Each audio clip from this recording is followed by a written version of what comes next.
Et maintenant... Le premier, c'est plaisir. Mon deuxième, du plaisir.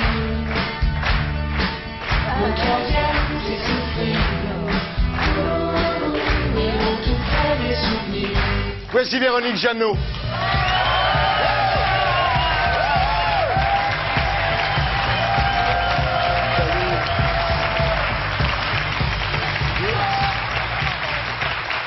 Hey. Bonsoir. C'est super, il y a plein de gonzesses ce soir, l'émission démarre très bien. Hein? Alors en plus, hein, Bernard, là, il y a du lourd là. Hein? Ouais. Incroyable. Ah, elles se connaissent, elles se touchent. Ah ben oui.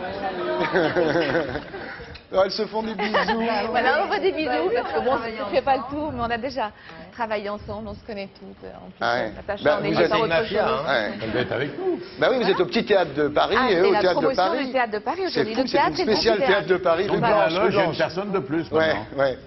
Alors, vous êtes donc, chère Véronique Jeannot, au Petit Théâtre de Paris où vous reprenez les fameux monologues du vagin. Ah, j'avais les monologues de la chatte. Corrige, Laurent. Donc, la célèbre pièce de Hensler avec Nicole Croisy et Essie Lawson. C'est comme ça qu'on dit? Et c'est Lawson, oui. Et c'est Lawson, absolument. bien.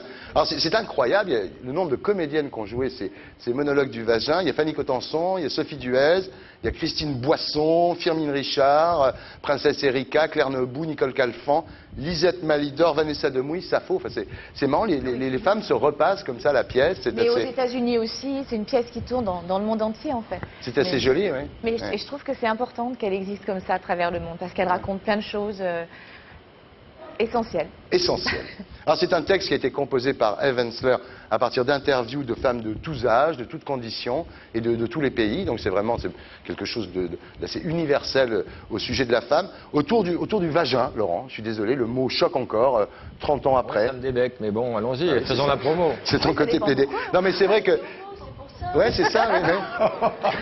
Mais souviens-toi, Qu'est-ce c'est qu'elle là peut d'où voir tu viens. Laurent, l'origine du monde, Courbet. Non, mais c'est vrai que 30 ans après la révolution sexuelle, on a du mal à parler du vagin. Oui, ben justement. Regardez là, c'est tout le pour monde est ça un peu gêné comme ça. Hein? Même vous, Bernard, pourtant vous avez une grande gueule, Bernard, sérieux. Non, pas du tout. Non, Vous mais dites c'est pas le vrai que- vagin dans la vie, vous dites pas le vagin. Bah, on dit Vous dites, comme... vous dites Oui, comment? Comment tu on dis dit quoi? Alors, On le dit justement dans la pièce, tous On dit tous les noms qu'on emploie pour La parler chatte, du la vagin. pafounette, La cracounette, la foufounette. là, c'est trop. c'est le service public, la Laurent. bécassine. Laurent, La c'est bécassine. c'est le service public. Laurent. Non, mais c'est vrai que le mot vagin est prononcé 123 fois Mais dans la c'est vrai que pièce. c'est pas un joli nom. Ouais. C'est vrai que d'ailleurs on dit dans la pièce, c'est Nicole Croisy le Ouais, dit, ouais. et elle dit c'est un mot qu'on peut prononcer de toutes les façons qu'on veut. Il veut jamais dire ce qu'on Marqué veut. pénis, entre nous pénis, c'est pas mieux. C'est pas terrible non plus. Non, mais c'est médical. C'est pas terrible quoi, non plus. c'est clinique. Ouais, Oui, ouais, c'est ouais. on dirait. Tu dis quoi, toi, tu dis quoi, par exemple? Moi, je suis fille de gynécologue, donc Ah oui. c'est un mot Vous allez voir, qui ne me choque pas du tout. Le pénis, je trouve ça très clean parce que c'est. Ça dépend du c'est- pénis. Hein. Non, il y a des mots que je trouve plus. Alors, Il y a des mots plus brutaux. alors revenons au vagin. Oui. Donc, Monologue du vagin, créé en 1996 à New York, aujourd'hui joué simultanément dans 30 pays, donc c'est vraiment un truc assez C'est exceptionnel. Hein. La dernière présence sur scène de notre amie Véronique Jeannot, c'est il y a longtemps. Il y a longtemps, c'était dans Plein Feu Quelle avec Lynn année Renaud. C'était il y a 12 ans. Je sais plus, C'est en il y a 12 ans. 91, Oui, la pièce de Kaminka. Absolument. Quand on regarde votre carrière, d'ailleurs, on voit que vous avez touché à tout, mais sans vraiment vous investir, à part la télévision. C'est pas ça, c'est que je m'investis en fait sur le moment. J'ai pas de plan de carrière, mais j'ai pas de plan de vie non plus. Donc c'est Ouais. les rencontres, les opportunités qui font les choses. Ouais, c'est ça, exactement. et je pars à Exactement. fond, je m'enthousiasme pour Exactement. ce que je fais, mais sans- Alors, votre vie, enfance dorée à la campagne. Oui. Vous alliez chercher du lait chaud à la ferme. Votre jument s'appelait Flicka. Vous vous souvenez de tout ça? Oui. Ah oui. Ah, j'ai eu la chance Belle d'avoir une enfance, belle enfance enfance, hein. magnifique. Très belle Que je enfance. souhaite à n'importe quel Et puis enfant. vous êtes devenue comédienne complètement par hasard, puisque votre mère a envoyé votre photo à un annuaire de cinéma, Oui, hein, oui. complètement comme ça. Et Cécile Aubry est tombée sur ces photos, vous n'aviez même pas 15 ans, et vous êtes devenue la partenaire de son fils dans Le Jeune Fabre, Fabre, ouais. avec Mehdi, le fils de Cécile Aubry. Mais déjà à l'époque, c'est marrant parce que vous avez toujours des plans B, vous. Vous avez toujours des plans de secours. Déjà à l'époque, vous disiez, si ça marche pas, de toute façon, tant pis, je suis forte en langue, je ferai autre chose. Ah bah oui. Non, en anglais. Après, vous avez fait du théâtre, vous avez fait l'école des femmes, hein, le rôle d'Agnès à Genève. Et puis, vous avez été rattrapé par les feuilletons télé. C'est-à-dire qu'en fait, si on regarde votre carrière, on s'aperçoit qu'à chaque fois, vous avez été rattrapé par la télé. Il y a eu Paul et Virginie, Aurélie et Victorien. Voilà, donc là, C'est le moment où j'ai choisi le théâtre, de- ça s'est arrêté. Vous y revenez maintenant, mais ça s'est arrêté. Après, il y a eu l'expérience Delon, qui vous choisit parmi 250 comédiennes pour former avec lui le nouveau couple du cinéma français. Vous signez un contrat avec lui. Alain Delon dit à l'époque que 15 ans. voilà, vous serez la star de demain. Pour 3 ans. Harmonie. On en apprend des choses dans cette émission. Non, c'est vrai, bien sûr. C'était Et vous- 3 ans, 3 films. Et voilà, vous deviez être, d'après lui, la star de demain, mais le Toubib, ça n'a pas été un grand Ça n'a succès. pas été le succès qu'il escomptait. Ouais. Donc en fait, on en a fait qu'un, on en a pas fait 2 autres. Mais c'est pareil dans la chanson, vous avez fait la chanson avec Woolsey qu'on adore tous, et après fini aussi. À chaque fois, la télé vous rattrape. Par exemple, vous faites Pause Café, ça marche très bien, vous faites ça, vous devenez Joël Mazar, tout le monde la connaît. Mais c'est vrai que, voilà, la télé vous a toujours rattrapé, mais les autres carrières, vous les avez abandonnées assez rapidement. C'est l'impermanence. C'est pas parce que vous avez peur de dépendre d'une seule activité, non? C'est sûr que c'est assez déstabilisant, pour pas dire un petit peu flippant en fait, de dépendre effectivement d'une seule activité. C'est mieux quand on a plusieurs cordes à son arc. Oui, c'est une façon de vous Ouais. protéger, en fait. C'est pas conscient, mais il y a sûrement quelque chose comme Je ça. pense, moi. Mais c'est pareil avec les mecs, hein, vous avez peur de dépendre. Non mais, Véronique. Non, mais c'est vrai, Véronique a peur de dépendre d'un seul homme, c'est vrai. Vous dites, j'ai envie de poser ma tête sur une épaule, mais j'ai peur aussi que l'épaule se retire brusquement. C'est Bah vrai. Mais oui, Alors comment vous faites? je la pose, mais je suis un petit peu en apesanteur. Voilà. Parce Toujours peur méfiant. que l'homme s'en aille et qu'il vous laisse toute seule. Donc vous posez jamais vraiment la tête. Non, parce que peut-être les fois où je l'ai posé, j'ai été trahie, donc, mais on est toutes pareilles. Ouais.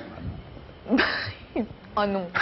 Elle vous laisse tomber là, les autres là. Là, c'est Il Il n'y en a aucune qui dit rien. Elle la regarde. Ah bon, nous non. Voilà. Nous non, ouais. Non, mais, non, il n'y a qu'une fois où vous avez posé votre tête sur une épaule. Malheureusement, c'était celle de Didier Pironi. Ça s'est mal terminé. C'est peut-être ça aussi qui vous a un petit peu guéri, je dirais, des aventures. C'est pas ça parce que c'est pas un abandon, c'est la vie qui a décidé que bon bah voilà que ce qui était bonheur devait se transformer en malheur. Mais donc c'est pas ça mais j'aime pas trop parler de tout ça parce que c'est des moments douloureux, mais c'est aussi des moments où, je veux dire, on pleure toujours sur ce qu'on a aimé. On pleure forcément beaucoup plus fort parce que quand on a vécu très fort quelque chose. Et c'est vrai que ça aurait duré plus longtemps, ça aurait sûrement été formidable. Et puis peut-être que ça n'aurait pas été formidable si ça avait duré plus longtemps. On ne peut pas savoir.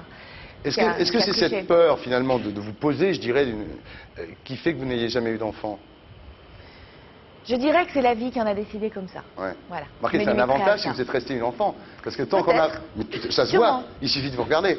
Tant qu'on n'a pas d'enfant, on est un enfant. Et vous êtes une femme enfant. Je crois, oui, Ouais. je crois que je suis une femme enfant parce qu'effectivement, je n'ai jamais eu la responsabilité d'avoir un enfant. C'est une Ouais. belle responsabilité de mettre au monde un enfant, surtout aujourd'hui, je trouve. Ouais. Aujourd'hui, c'est vrai que je devrais faire un enfant. Je suis pas sûre que je ferais le choix d'en faire un. Vous êtes resté très juvénile. Trop. Là, ça se voit. Alors, votre équilibre, vous l'avez trouvé, c'est extraordinaire, dans le bouddhisme. Et vous dites, c'est assez, vous allez m'expliquer ça. Je suis catholique de conviction bouddhiste. Ça veut dire quoi, ça? Ben, ça veut dire que j'ai été élevée dans la religion catholique. J'ai fait ma confirmation, ma première communion et tout. Ouais, ouais. Mais que j'ai découvert, je dirais, le bouddhisme, en tout cas la philosophie bouddhiste, plus tard, parce que pour moi, c'est une Belle philosophie. intervention de Pascal. Vous êtes bouddhiste aussi, Pascal? Non, mais elle avait envie de dire voilà. Oui, moi aussi. Moi. C'est vrai, on en avait Aussi. parlé avec Natacha. Moi Vous aussi, aussi, me oui. dire, il y a des bouddhistes. Mais là, Bernard, Natacha, Ricard, t'es pas un peu bouddhiste, toi, par hasard, C'est une non? philosophie, le bouddhisme. Mais Natacha, C'est pas c'est une la religion. religion, comité c'est de bien de le soutien préciser, de bravo. mon association qui s'appelle Artibet, Artibet, bien sur les sûr, artistes oui, pour tout le à fait, Tibet. bien sûr. Et, mais le bouddhisme, c'est une philosophie Voilà. de vie avant tout. Voilà. Et le Dalai Lama dit lui-même, pratiquer le bouddhisme, en plus, n'allez pas renier votre religion pour ça. Je veux dire, c'est une leçon de tolérance. L'avantage, c'est que vous n'avez pas été obligé de vous raser la tête, vous, au moins, parce que le dernier qui est venu... Ah, mais là, là- c'est pas pareil. Quand Ouais. c'est celle qui se rase la tête, c'est parce que c'est un engagement Ouais. religieux. C'est celle qui Ou alors, choisit ça veut d'être dire qu'elle a nonne. couché avec les Moi, boches. Mais il y a je- toujours une j'ai de cœur. et- C'est quoi le principe de base du bouddhisme, à part les tongs? C'est quoi les... On peut vraiment faire quelque chose d'extrêmement constructif, et d'autant plus constructif qu'on le fait d'abord pour les autres, parce que c'est un choix de vie, un choix de... un vrai chemin de vie. Vous y croyez, hein? Ah oui, j'y crois. Vous êtes vraiment une jusqu'au boudiste. Non, c'est très joli.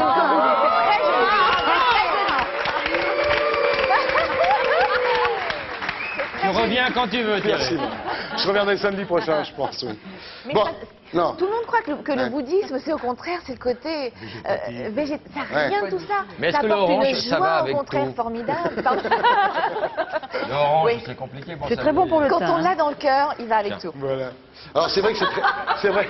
Non, c'est vrai que ces zen, il y a des phrases formidables. La seule façon d'apporter la paix au monde est d'apprendre soi-même à vivre en paix.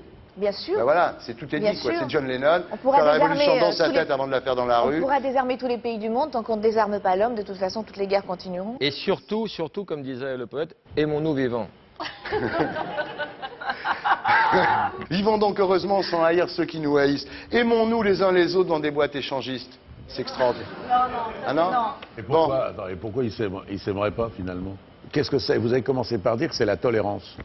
Il y a des maisons pour Et ça, là, comme et, disait là, et, William. là, et là, vous êtes en train de dire que c'est pas possible de s'aimer les uns les autres dans une maison où ils s'échangent tout. Pourquoi? Ah mais j'ai pas dit que parle du bouddhisme j'ai pas ou de dit que je l'échangisme, tolérais. J'ai dit que c'est pas possible. Mais il a dit les Florent, qu'il y a on des est passé bouddhistes sur l'échangisme là. Non, il a dit Il y a les des deux. bouddhistes Non, échangistes. dans la même phrase. Voilà, il y a des bouddhistes échangistes, Sûrement. forcément. Sûrement. Il y en a même, je pense, plus qu'ailleurs.